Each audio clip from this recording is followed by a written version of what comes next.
Welcome. For those of you who are new, I'm Dr. Mary Hardy, and am an educational and research consultant with Cancer Choices.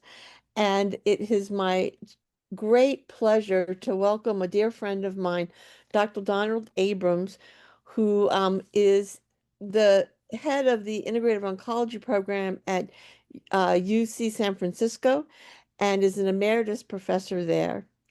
And we've decided today that we're going to speak about the recent set of abstracts, things that were presented at the American Society for Clinical Oncology. I think that's what the little blurb stands for. Before we go further, Christine Meinhardt, who's our program director, introduced herself at the beginning, and Laura Pohl, who is with us as well, is our clinical nurse specialist.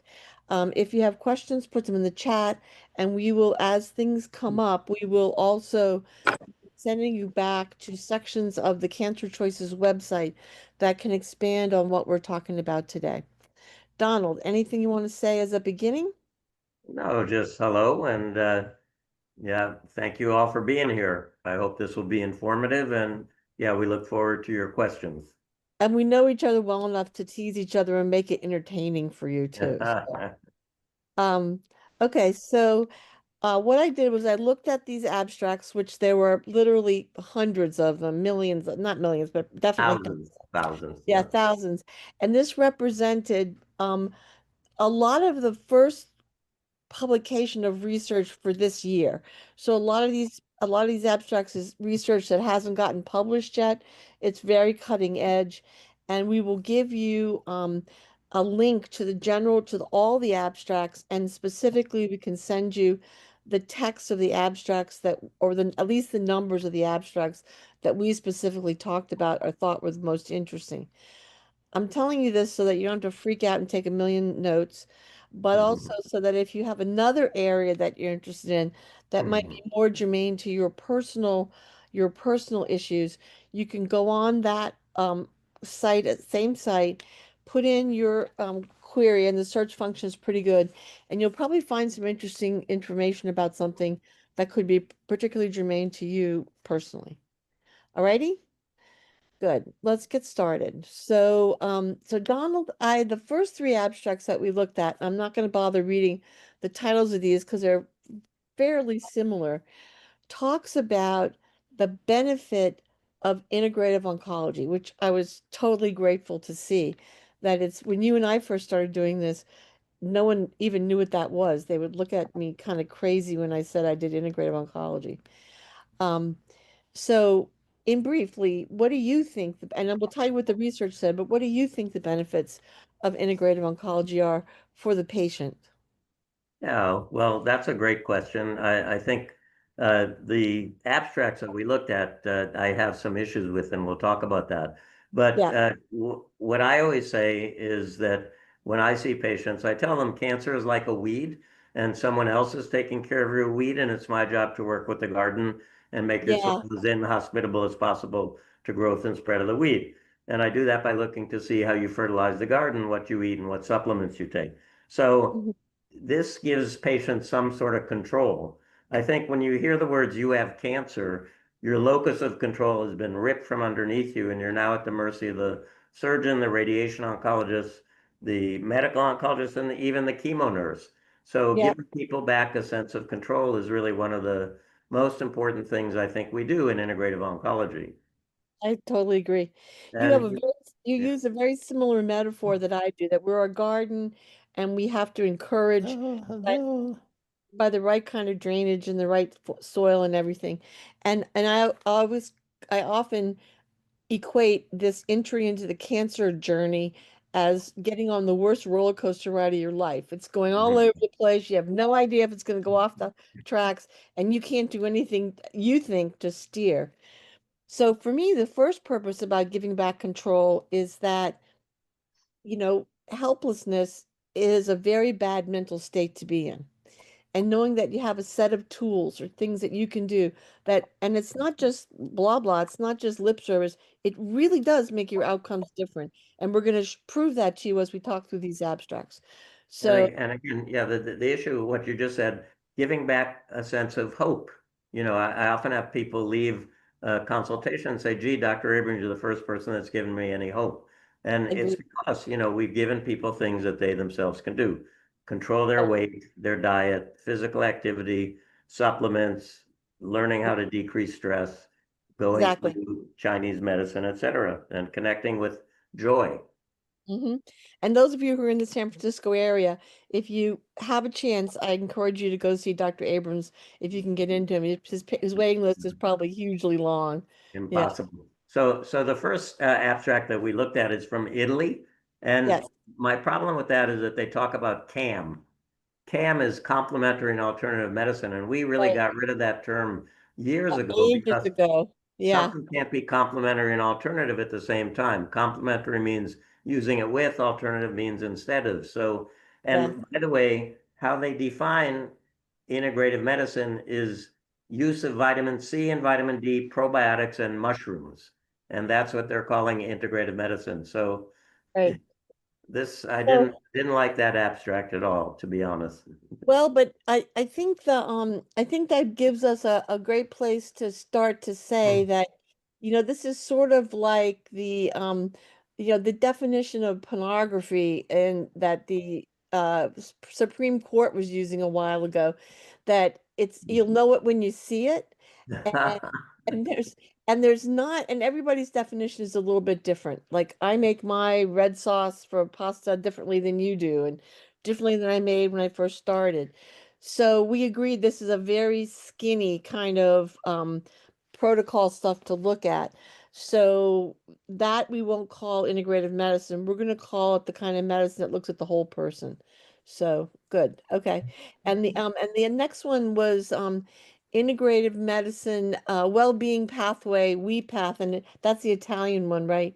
So the next one was there was another one looking again at CAM concomitantly with conventional treatment, and the low toxicity profiles suggested that integrative medicine could be a way to improve quality of life in cancer-related fatigue. So, how have you found quality of life issues with using integrative oncology? Quality of life is always a tricky endpoint, especially for oncologists, because oncologists like hard endpoints, disease recurrence, survival. Quality of life is felt to be pretty subjective. And how do you measure it? It's not like we can do a biopsy and send it off for all the analyses we do on cancer cells now. So many Right. oncologists are not enthusiastic about studies that show that there's a benefit in quality of life. So this again is another Italian study, and Yes. 90% of the patients were women with breast cancer, which, are the people that are most attracted, in fact, to integrative oncology in my Yes. experience. Yes. But that's a bias. There's a little bit of a bias. Little bit of bias. Now, it doesn't mean if you're a man with prostate cancer, this won't work for you. I have to say, my sense of thinking about quality of life is a little bit different than yours. So I think the person who's the best person to measure quality of life is the person who's having the life. And I think it's a very worthwhile, um, it's a really worthwhile goal to have because for one thing, you never know what the outcome's going to be, but today's the day you have. So make that day as great as possible. But also I do think that we talk about if you get depressed during treatment, your hard outcomes go down. And it seems to me that if your mood and your mental status is better, it's not an unreasonable thing to say that you might end up with a little bit better outcome in the end of that. And if nothing else, I think you'll be able to make your choices without that whole dread thing hanging over your shoulder. So, Yeah, I think oncologists tend to be more focused on quantity of life, prolonging survival, et cetera. And I have patients tell me all the time, no, my quality of life is more important to me than the yes, quantity, especially older folks. yes, This one was interesting because as opposed to the first one that just used four supplements as their definition of integrative medicine, this Vicky, talked about the six pillars of lifestyle medicine. And interestingly, I just signed up to do a lifestyle medicine conference in November, but I didn't know what the six pillars were.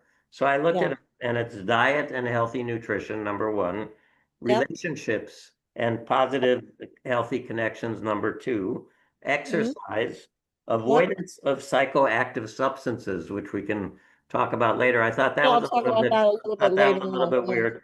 Mental Yeah. well-being and sleep.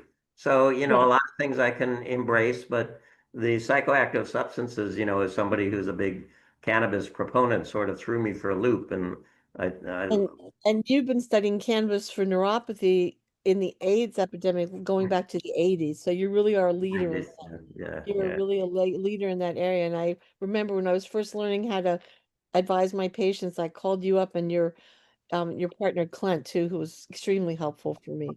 So yeah. um, He wrote, so he wrote the he book, wrote, he Marijuana literally Gateway wrote the to Health. book. He literally wrote the book, and we can send a link to that if you guys like. When we send out the note about what about this whole this talk discussion. That's a really good point. I think and I think if we're going to think about lifestyle pillars, we have that thing in in our website as well. And Laura has put that into the chat for everybody to see. And I think this really is the basis to go with, is that you can always be more healthy, anything, no matter what's happening to you. And if you're more healthy, your outcomes, I think, will often follow in that same regard.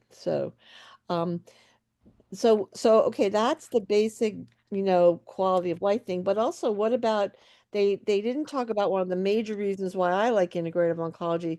It reduces the toxicity of conventional treatment. Um, how do you think about that? Yeah, yeah. No, interestingly, they mentioned that, I think, but they also say that all functional measures improved with Right. their intervention. And, for me, that's a little stronger than quality of life. But yeah, and, they talk Plus, about, it's your life, Donald. you mentioned fatigue, and I think fatigue is such a big problem, Huge, huge. with all the treatments that we do. And, Yes. and reversing fatigue or decreasing fatigue, I think, is a major positive endpoint. Yeah. Huge. And since a lot of times they're talking about cancer patients, and they were in this study, 30% of the women who were treated for cancer end up having persistent fatigue that lasts longer than several months after treatment. Some of the interventions we do, it's also been shown that waiting until fatigue is well established, the interventions are less effective.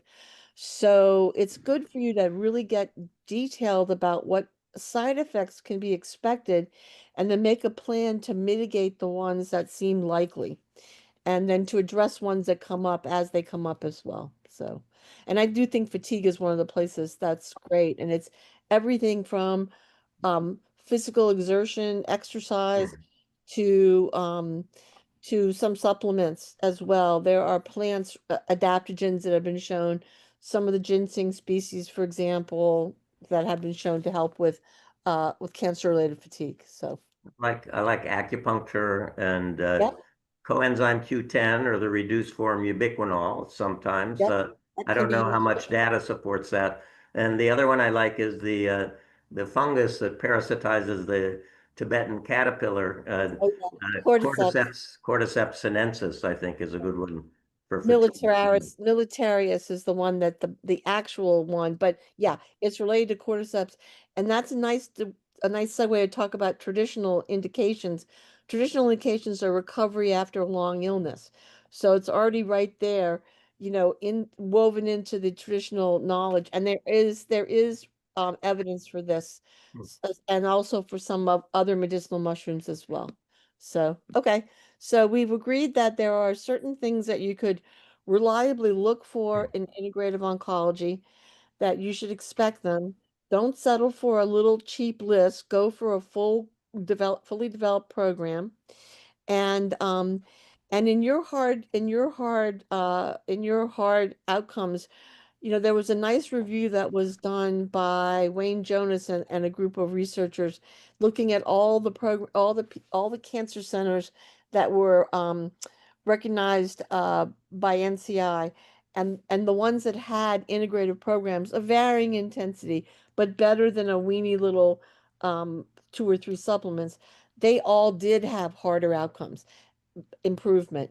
And the more things that were offered, the better the outcomes were. So that's terrific. And thank you for mentioning acupuncture because that's one that doesn't often get included. Okay.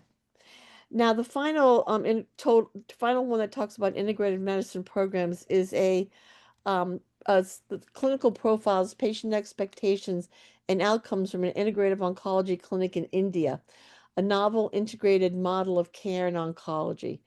So this is interesting because, as you may or may not know, in India, there is a very well-developed, still existing in active practice system of traditional medicine called Ayurveda. And sometimes in integrative medicine and integrative oncology, we take pieces of a traditional system and apply them in a kind of a non-traditional way. But this looked at a whole system of medicine. What did you think about this study, Donald? You know what? For some reason, I didn't look at that one. Okay. Yeah. Okay. Well, Yeah. it was kind of opaque. They didn't really talk a lot about this, of course, and of course yoga is a traditional medicine from India as well.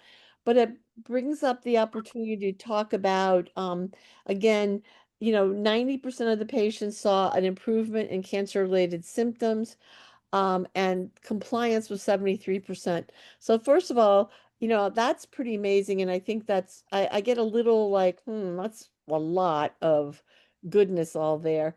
But but this at least tells us that you can go like in Donald's clinic, traditional Chinese medicine, or to the Ayurvedic system, take parts of that or take the whole system and use it to help with systematic relief.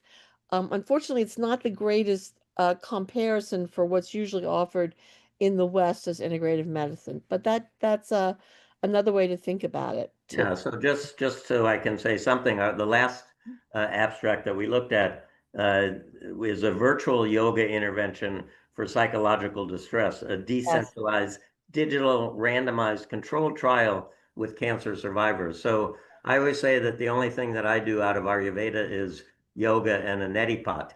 Otherwise, traditional Chinese medicine speaks much louder to me than Ayurveda. But this was a study. I mean, this again was uh, cancer survivors, predominantly 93% women, 60% with breast cancer. So yoga has been demonstrated to be useful in women with breast cancer in Over and many over. different studies. Yeah, But multiple times. those were live classes, and this was the first time that they've actually looked at online Yes. digital. So I thought that was adding something new. Yeah. And yeah, I can't do yoga anymore because of my arthritis. My hand doesn't go flat. And I always say yoga is about strength, flexibility, and balance. And Yes. then I always point out that I don't think Jewish boys can meditate. But at Yeah. the end of a 60-minute yoga class, when we did Shavasana and they said, you can come back now, I really feel like I went someplace. So Someplace very relaxing. now that I don't do yoga, I do Pilates. And Okay. on I have a one-on-one instructor, but it's not the same. It I, doesn't. It isn't the same. It I isn't the don't, same. yeah, I don't get that moving with Yeah, my breath and that uncluttering of my mind that I I do. agree. I love yoga, and until my back surgery, I did a fair amount of yoga. I'm getting back into it now. And there are two things about this study that I really loved. The first was that it was relatively short. So sometimes when you go sign up for a yoga class, they're like 90 minutes, which can be a lot for people who haven't had a lot of experience. It's Right. relatively short. And it's also great because it's a very convenient, cost-effective way to offer this service. And I do think I would like to see people take more advantage of that. And I've sent out before lists of good meditation sites and some yoga classes sites, and I can look those up again and we can put those in the after thing too. But Yeah. a couple of rules. When you go to take a yoga class, there are many different kinds. And there's some that are like, rah, really That's what I used to tough. do. Yeah. Flow vinyasa. Yeah. Right. And some of them that are in very very under very hot conditions. But those are not, I think, the best place to go for this kind of yoga. So when you're starting off, look for a a gentle yoga or a resting yoga, something that just really focuses on this breath and release of physical tension. And then if you're looking as you go beyond that, the next level up would be hatha yoga, where you're aware of your posture, your body orientation, and do the poses to both strengthen and release tension. So that's the last little thing I'd like to say about that. Yeah, and they say in this study that they did decrease psychological distress, Mhm. increase fatigue, and overall mood. Right. And with regards to the online, Oh, Donald, you froze. So am I here? Yeah. now Uh, you. Yeah, I used to do it in a class, but when COVID came, I discovered many different online Mhm. services. Oh yeah, my internet is unstable. And yogaworks.com often offers women with breast cancer free enrollment. And then another one I like is manflowyoga.com because Oh, those of us that our boys don't sometimes bend as well as some of the women in the sure. class next to us. So this is a young macho guy that gives 4 free lessons online, Mhm. manflowyoga.com. And after that, you can sign up and continue to work with them. And I think it's worthwhile. Yeah. Okay. Great. We usually have one or two men that join us on this discussion. So thank you for representing that part of our genetic gift. So okay. So we agree that yoga. Oh, let me just Donald, can you start the next one? Again, that's a guy on the roof for my house. I'll be right back. Thank you Okay. for 2 minutes. Yeah. So the next one I think we wanted to talk about was something called the diet study, which is a randomized controlled phase 2 trial of high fiber diet intervention in patients with melanoma receiving immune checkpoint inhibitors. And I think the reason this is important, it's not just patients with melanoma who are treated with nivolumab and pembrolizumab now, but many different cancer patients are receiving these immune checkpoint inhibitors. And we really do believe that the microbiome, the bacterial population of our body, particularly in our gut, is really important for responding favorably to these immunotherapy interventions. So this was a study where they took patients randomized 2 to 1 who were going to receive these immune therapies, and they gave them either a high fiber diet or a normal fiber diet, and they measured that by how many grams of fiber were enclosed. 30 grams of fiber ramped up biweekly to 50 grams in the experimental group, and the control group only had 20 grams a day of fiber. And they did find, again, this, this isn't a huge study, but they did find that the patients who had the high fiber diet responded better to the immunotherapy. And I think, that probably is because their microbiome was That's more supportive. healthy. Yeah. Yep, yep. Because we've talked about before on on these some of these calls about how giving a probiotic makes the immune checkpoint inhibitors work better. And then this is the next level back saying not only if you take the probiotic, but if you give those bacteria healthy food, they will be more robust and then support the a good outcome from immune checkpoint inhibitors. And I think also the next thing be interesting to find out is if things that made the lining of the digestive tract more intact, would that also allow the Peyer's patches, the immune stuff in the gut work better too? So, um, anyway, so that's a important study, I think, and it's a Yeah, good. I want to say it's important because ASCO, I used to go to ASCO all the time, the American Society of Clinical Oncology. Uh, They meet in Chicago at the McCormick Center, which is sort of like having a meeting at O'Hare Airport. It's so yeah, right, right. to get from one session to another. And when you submit an abstract, it's either selected for an oral presentation, a poster presentation, which means it's not quite as important, or for publication only.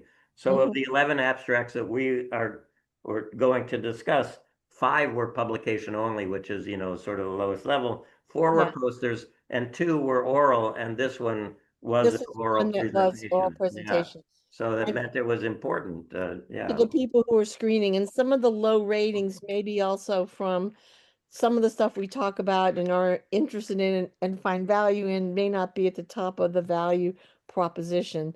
Um, Right.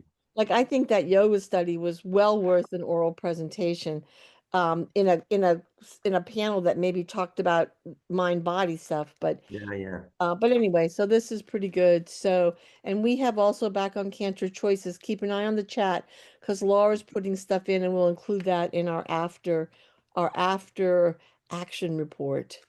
Okay, so the diet study, it's a phase 2 trial, so it means it's early, but it also means it's past safety consideration, and the next level is to be looking at a phase 3 trial. And this is important because the immune checkpoints have really, I think, revolutionized treatment for melanomas significantly.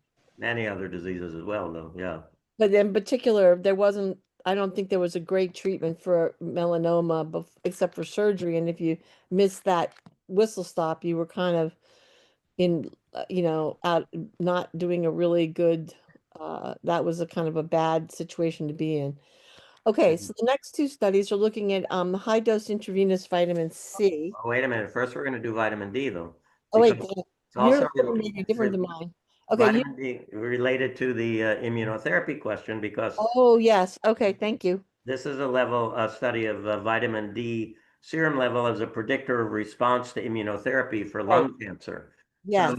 I'll just announce that vitamin D is the only blood test I order on patients that I see at the Osher Center because Oh, I'm not treating the weed, I'm doing the garden. And low yes. vitamin D puts people at greater risk for cancer, and people Mhm. with cancer whose vitamin D levels are low don't do as well as people whose vitamin D levels are Absolutely. normal. So Absolutely. this was a study where they just looked at baseline vitamin D levels in lung cancer patients. And again, it's not a large study. And this one, 79% of the patients were male, and many were older, 62% over 65. Out of Yeah. the patients enrolled, 16 had sufficient vitamin D levels, while 23 were insufficient.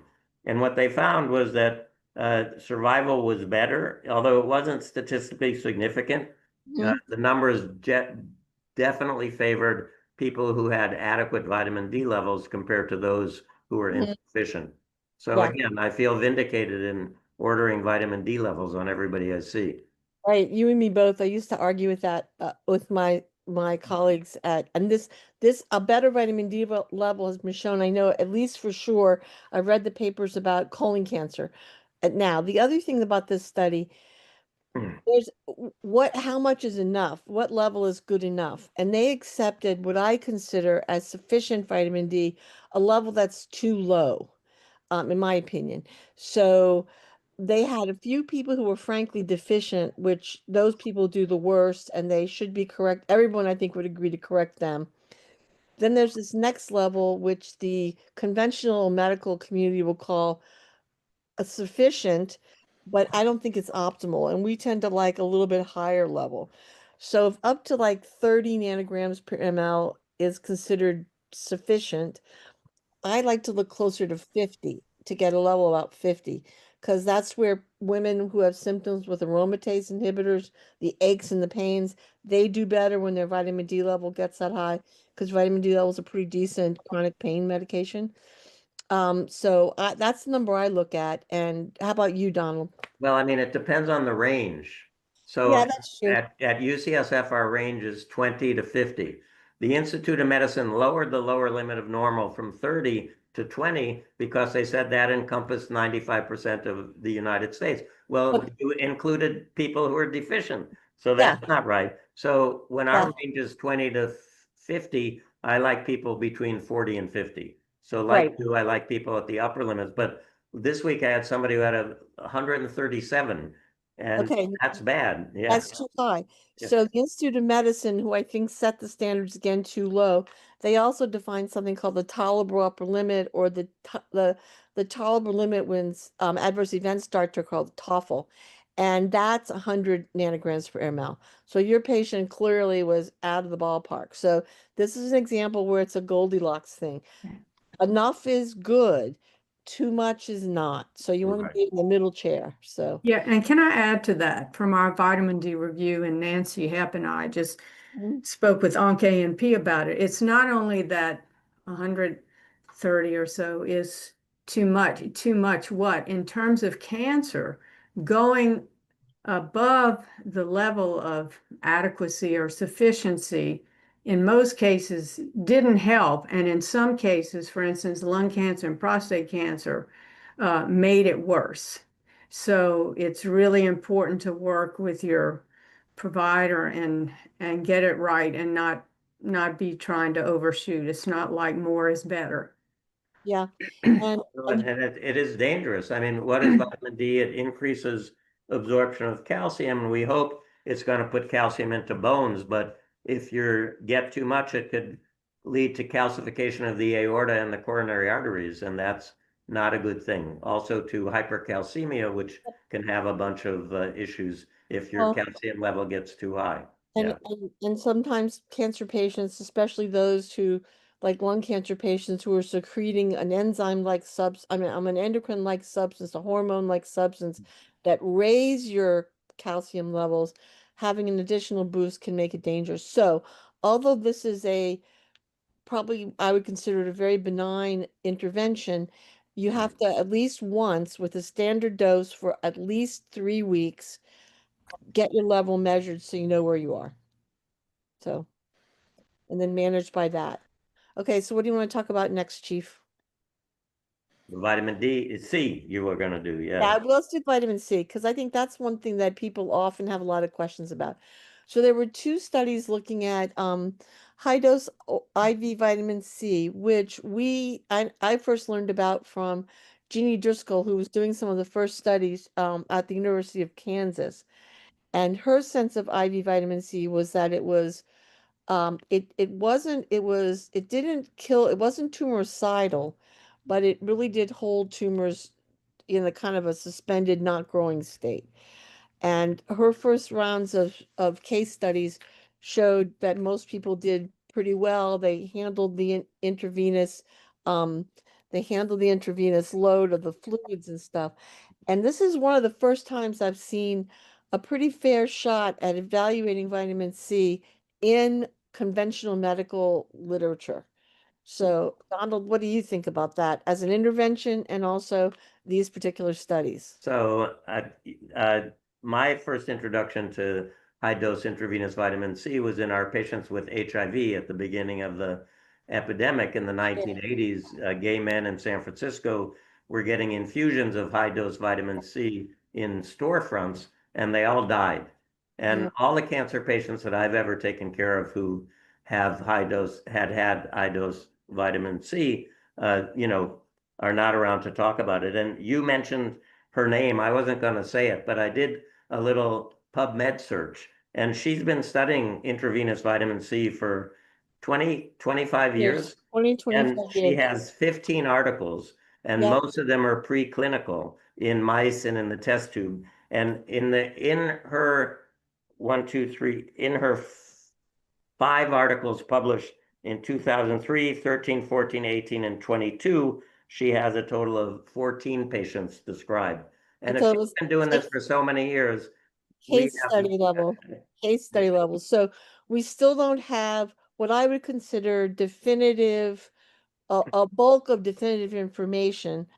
Um, Interestingly, this is not really an antioxidant intervention, even though you think it might be. pro-oxidant, yeah.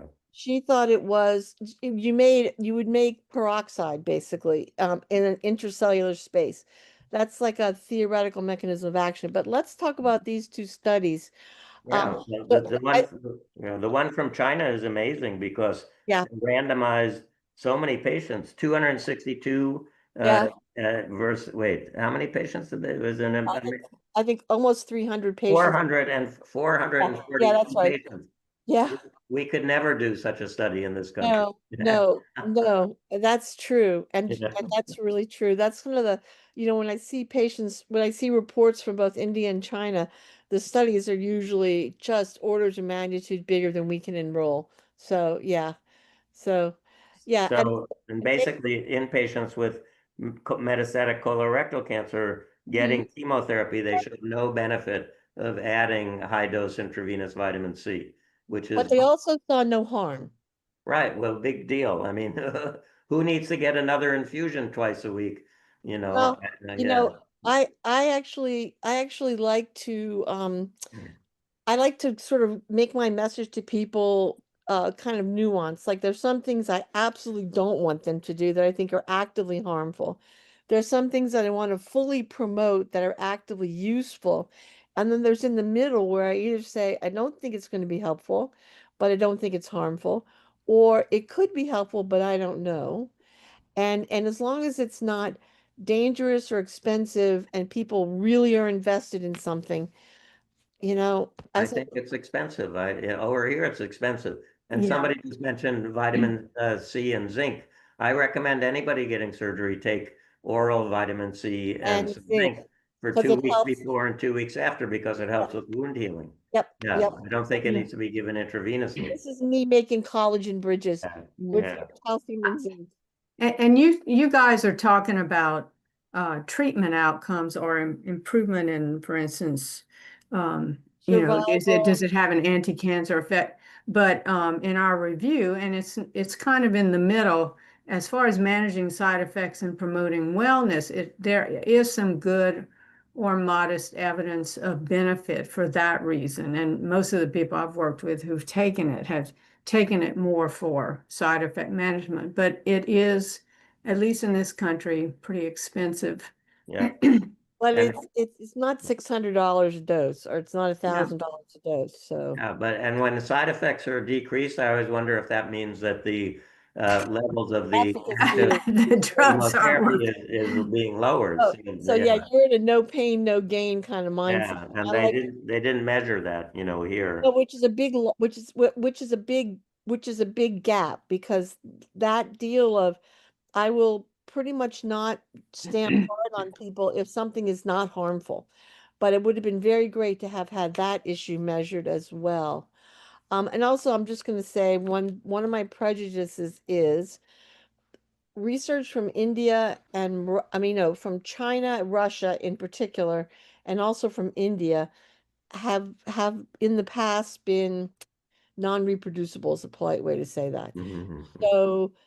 So this is actually interesting that it was a study that didn't have a good outcome, but it was reported. So that's kind of sometimes unusual. Yeah.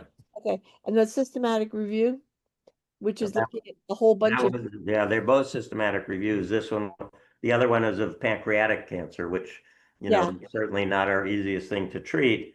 And my problem with this is that they looked at vitamin C with gemcitabine, which is no uh-huh, longer really our first line treatment. So they felt that uh, uh, adding vitamin C to standard chemo and radiation therapy may enhance survival outcomes and treatment tolerance without right. added toxicity. So, but this is only based on 3 trials in all the literature involving 62 patients. So it's not a huge N, as we say, and you can't really draw a good conclusion from it. We can't draw firm conclusions, Yeah. but we can say, in the face of a really dangerous cancer with poor treatment outcomes from conventional therapy, you know, why the heck not, Yeah, I think Channing Paller, who's going to be the incoming president of the Society for Integrative Oncology, last year presented it in the best of the SIO abstracts, a Yes, study she did, but she did, oh, was it vitamin? No, she did mistletoe. I'm with sorry. mistletoe, that's a whole, My other least favorite thing. yeah, Yeah. that's a lot. I don't fully, I mean, it's a little complicated. And we have a great, if you want to read about it, we have a great thing on the cancer choices about mistletoe, looking at the literature, which is all mostly European. Yeah, And yeah, they're anthroposophic. yeah, and then there are two different kinds, and I get confused. So I don't generally use mistletoe, and I do refer people to someone I trust who's a good person if they're very committed to wanting to do IV vitamin C. Okay. We're almost out of time, but let's just quickly do the cannabis ones since Yeah, I want you, since you're an absolute expert on that, I'd like you to do the cannabis one for us. And then we'll take some yeah. yeah. So the first one is a phase 3 double-blind trial of cannabis sativa extract in pain management and quality of life in patients with metastatic lung cancer. The problem is the abstract itself is maybe because English is their second language, but it's Yeah. sloppy. Yeah. There's errors in the abstract, and I don't know if they talk about cannabis sativa extract, but then they call it CBD. And CBD is not the same as cannabis extract. So I don't know really what they studied here, but they did find that there was a difference in the mean pain scores favoring the CBD group, they call it, and also they slept better and had less shortness of breath. But interestingly, after the first 8 weeks or whatever, the placebo group also had a 50% drop in their pain. Right. So, So the question is it the intention that paid to them, or is it the material they took, Hi, or is it honey. the placebo effect of, What's happening, hon? can you mute yourself, please, whoever's talking to their honey? Yeah. Do a little history lecture thing, and Okay. it'll still be going on by the time I normally would be. Christine, can you mute everybody and then Mary and Donald Oh, come back thank on? you, honey. Okay, dolly face. Okay. Enjoy, All right. enjoy it. So, okay, so for me, I think Where is it at, hun? the mission for me It's on is, okay, Sunset. I'm just want you In to, LA? if you're talking on your phone, if you're talking on your phone right now, we can Yeah. hear you. So Hey. mute yourself, please. We She don't did. really, we want you to have privacy in your phone call. Thank you. Yeah. Okay. So so for me the issue always is I have not been really very well impressed with CBD as a pain medication. Not really at all. And so I would be more likely to want to give someone who had significant pain something that had THC in it. So now, as a traditional herbalist, when someone says an extract, I'm thinking about a tincture, which would actually probably a tincture of a full cannabis sativa, which would have THC in it, which is another dosing form Right. besides the smoking and stuff. So this was a study that told me that it's really a problem if you don't know what you're studying. It's a large trial, relatively speaking, and it's kind of a waste because none of us can use this study because we don't know what they actually did. So Yeah. good. So yeah, and the American Pain Society just had a headline, a whole article that CBD is ineffective and potentially dangerous for pain. I Yeah, made a slide of what they said. yeah, it's not useful. I I just don't. want to say that the last study, because we're running out of time, is the impact of cannabis on patient outcomes using immune checkpoint inhibitors. And the Mhm. reason that this to me was important, and I've actually made a slide of the coverage here, is that two Israeli studies suggested that patients who use cannabis while they're getting nivolumab or pembrolizumab Mhm. have maybe the same outcome of their tumor, but 2 year less survival, which Wow, to me seemed absolutely impossible. that doesn't. Just from what we know about this, it doesn't. Right, yeah. In one of the studies, the group not using cannabis was getting checkpoint inhibitors as first line, and the patients using cannabis were getting it as second and third. So I Which means said, it's maybe that's the a difference, more right? advanced tumor, And right? in the second group, where it also was a 2 year difference in survival, the patients using cannabis were more likely to have brain or liver metastases. So again, it could be something else and not cannabis. So Okay. these people from University of Rochester Cancer Center have a huge database, and they found 17% of 1,600 patients that they enrolled in it were using cannabis.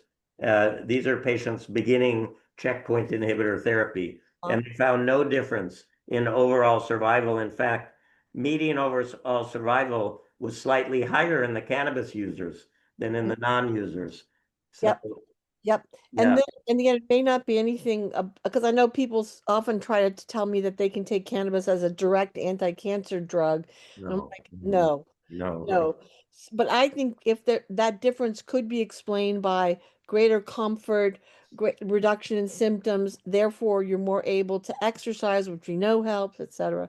So, And so I wanted to jump in here. There's been quite a few questions in the chat, so I think it might be okay, good to transition over if that's okay. Yep. That sounds like a Yeah, plan. thank you. Why Thank you don't you, both. why don't you Yes. answer these questions, Christine? So the most recent, which a few people have pinged, they're interested to hear Dr. Abrams' opinion about, is regarding ivermectin, fenbendazole. As you know, they've heard about these things online. They want to hear your opinion on what the buzz is and what you've seen in terms of studies and results. Yeah, there aren't any study results in my experience. This is just, social media promotion of things that in my mind, I don't understand how they would make sense. But having done this over the past 20 years, we see things come and go like this all the time. And I think these are just the next wave of, crazy recommendations that are not going to pan out in my experience. I don't know, Mary. And Thank you for sharing that. it's still a horse train. It's still a horse medication. It's very difficult to buy it as a human medication. And this is something, again, I'm very happy to give people permission to use things that we have no evidence of harm, but I don't feel like I have that. Now, there's also the larger context of repurposed drugs, which I think some of that, like metformin is a good example, that can be useful. So I think it's best to think about these things one thing at a time, but I don't generally recommend ivermectin. And fenbendazole, the wormer they're talking about too, yeah. Yeah, that That's one of the repurposed that doxycycline. is one of the repurposed drugs. At least it's a human drug and it's gone through sort of FDA. Um, but again, the problem is we don't have enough data to be able to reliably tell somebody, if you take this, here's the outcome we can expect. And I in general find I especially many patients who are doing these repurposed drugs therapies are doing them instead of conventional therapy. My personal preference is both and, not either or. And if you are going to commit to an either or therapy, you better have evidence that it's at least as good as conventional therapy, if not better. That's how I slice and dice this. So. Great, thank you. And if others have other questions, now's the time to drop them in the chat. I think that'll be the easiest way, and I'll kind of go through them as they come in, since we have a larger group. Yeah, and thank you, Laura, for adding all of the links as they've come up. Yeah, some of these topics that were discussed today are definitely, there's more data on the website. Terry is asking, thoughts on HIPEC for primary peritoneal cancer recurrence? That's not a very integrative question, so, No, and we I'm don't not a answer. GYN oncologist, so I have Yeah. no comment. We don't generally comment about those kinds of questions, conventional therapy questions for for anyone's individual cancer. But that's the kind of thing you could look up on the ASCO abstracts and see if anything new's been done in the last year. Another question from Betty, is taking daily low-dose aspirin a good idea? That's an interesting question, Betty. So what do you think about it, first of all, for cancer prevention, and then we'll talk about heart prevention? Yeah, I'm not a cardiologist, but I think low dose aspirin is something. I don't know if the research showed that it was beneficial for heart disease, but colon cancer, they thought. I mean, I tell patients it's an anti-inflammatory, and I prefer the anti-inflammatory diet. Organic, So, plant-based, antioxidant-rich, yeah, anti-inflammatory, yeah. real and whole food. So I rather than take something that can make you bleed from your Yes. gastrointestinal tract, 5 milliliters every time you take one. Yes. So, okay, so here's the deal about aspirin. It irreversibly binds platelets. So if you have an injury or surgery, any platelet that's been exposed to aspirin is no good for the neck, is no good ever again. And you don't replace platelets except for every 21 days, approximately. Um, so that's the first thing. The second thing is about 25,000 people a year have significant bleeds from low dose aspirin that they end up in the hospital with them, and some of them are significant enough to cause serious complications. The third thing is there's been a number of studies because we thought, okay, fine, what about using them in the gut where they can act in the gut, and then maybe for transformations that are happening in the gut wall, i.e., colon cancer, we could have a topical, virtually a topical or locally applied anti-inflammatory that would reverse that process. And they've used everything from aspirin to really strong COX and LOX inhibitors medications. And although the hope for this was quite high, the outcomes were not very good. So I don't think it's useful as a cancer preventative. And as a heart preventative, the data in this last analysis I saw 2 or 3 years ago is that low-dose aspirin is not very good preventative for women's heart disease. So I don't take it. And that'll tell you what my decision was looking at the literature. And when you mentioned platelets, it reminded me that the only other oral abstract that we chose to discuss was one about papaya leaf extract, which increases platelet counts in patients who have their platelet counts lowered from chemotherapy. And to me, this was really an amazing, again, this is from India. So yeah. Well, so we've got a few more questions in here, and I know we're getting close to the hour, so I'm gonna head through a few more. Norma Jean is curious about your opinion on curcumin. Yeah, so the first I ever heard about turmeric was at ASCO about 25 years ago. Investigators at Ohio State have a mouse model where the mice are genetically programmed to develop colon cancer. And if they fed them a turmeric-enriched diet, they didn't develop colon cancer because turmeric is not absorbed from the upper GI tract, so it can make its way all the way down to the colon where it can do local chemoprotection. So for all my patients with colorectal cancer, I do recommend that they take curcumin, but not one that's absorbed from the upper GI tract, which to get it absorbed from the upper GI tract needs to be taken with the black pepper component, piperine, or be altered in the Mariva fashion. Curcumin is, turmeric is also a potent anti-inflammatory. That's what I take for my arthritis, and I think it works well. So for the only thing about curcumin, and I was just reading a review of this just before this started, it does affect a lot of the enzyme systems in the liver that metabolize other medications. But the only one that we now have a pharmacist that I can do an e-consult with every time a patient asks me, is it okay to take this with this? And the only thing that turmeric seems to potentially negatively interact with is tamoxifen, as far as I can tell. Right. And that's because it's the 2D9 thing.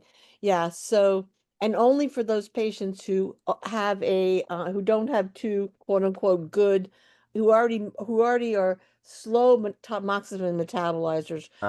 So it's a very particular interaction. Most interactions don't pan out in human studies. So Right. but some do. Thank you for that. Yeah, we have a few more. People have been really putting some questions in, so I might try and march us through a few so we don't go too far over. Yeah. Margarita's curious about alpha lipoic acid. I like it for neuropathy. I think there are some formulas that have alpha lipoic acid for peripheral neuropathy. My first go-to is acupuncture for that, and cannabis is useful for that as well. But I think alpha lipoic acid may also have some benefit. Yeah, it was first developed for diabetic neuropathy, and couple of recent studies have shown benefit at about 600 roughly 600 milligrams twice a day. Thank you. Yin Yin is curious why you do not recommend mistletoe. No experience. That's why I don't recommend it. Well, Channing Paller was giving it intravenously, which is not how it's generally given in the anthroposophic medicine.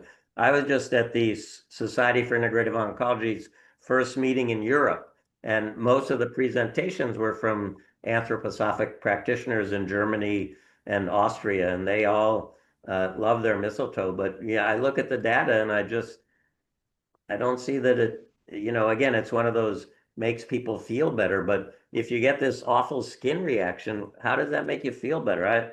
I just don't understand it. And again, it's another thing that when I was a young AIDS doctor 100 years ago, an anthroposophic colleague of mine at San Francisco General was giving all of those patients mistletoe, and it didn't do much. So I sort of translate that into the cancer situation and think that it's not really doing much, not very helpful. Cool.